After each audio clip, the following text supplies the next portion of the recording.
St. John Bosco, the founder of the Salesian Order. To this day, the Salesian Order is all around the world doing great work. And St. John Bosco was like the apostle to the youth. And he had an amazing fruitfulness. All these kind of orphans and street kids who are somewhat difficult to work with. And he had that grace of great patience and love and helped so many. He had the gift of miracles and he had prophetic dreams. And he really was an interesting saint.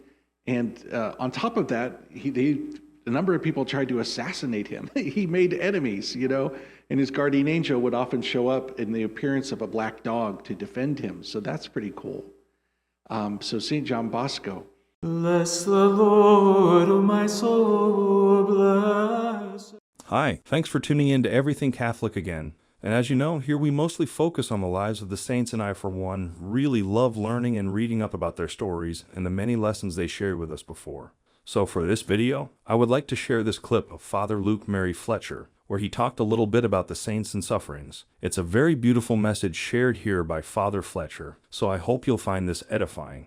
Listen to this. Importance of living by faith in God, even though we suffer, which is important because you would think if I'm being good, then I won't suffer.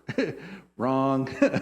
But our suffering is changed through the graces of our faith. That's the main point. And so you see that in the life of all the saints. Like, I want to issue a challenge.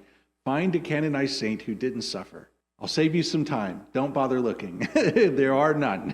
All the saints, they were amazing, faithful people, but yet they also suffered, and they allowed their suffering to be the means of growing in grace. So many saints have picked up on this idea to describe the spiritual life, the journey of growing in holiness, according to stages. There are different stages you go through. The most classic example of that are the 3 stages of the spiritual life. You may have heard this, the purgative, illuminative, and unitive. And different saints have described what each of those stages look like. St. Teresa of Avila had her interior castle, where there are 7 stages to the spiritual life. St. John Climacus, an early church father, had the ladder with 33 rungs that you have to climb. I just love that you see these ideas in the different saints had different kind of models, but they all tried to capture the same idea that there are stages. There are stages that we go through if we grow in virtue, we grow in holiness. And in every saint that I've ever read, they always give time for the topic of suffering. That suffering and persecution seems to be part of this journey of growing in holiness. But if we have enough faith, when suffering comes, instead of saying like, oh no, I'm being punished, or what did I do wrong, or this isn't fair, or any other card, like when the ref at a soccer game throws a card, you want to throw a card on the Lord, like, Lord, you're not being fair.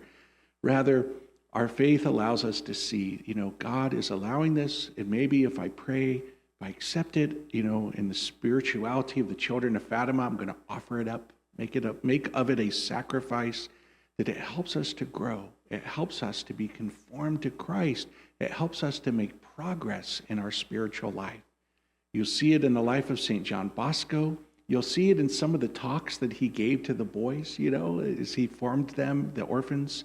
And you'll see it in the life of pretty much every saint I've ever come across. Well then, that will be all for the video this time. And as always, thank you so much for taking the time to be here with us. And hopefully all of you have learned so much from this video. And remember, if ever you have any feedback or suggestion, please let us know in the comments below.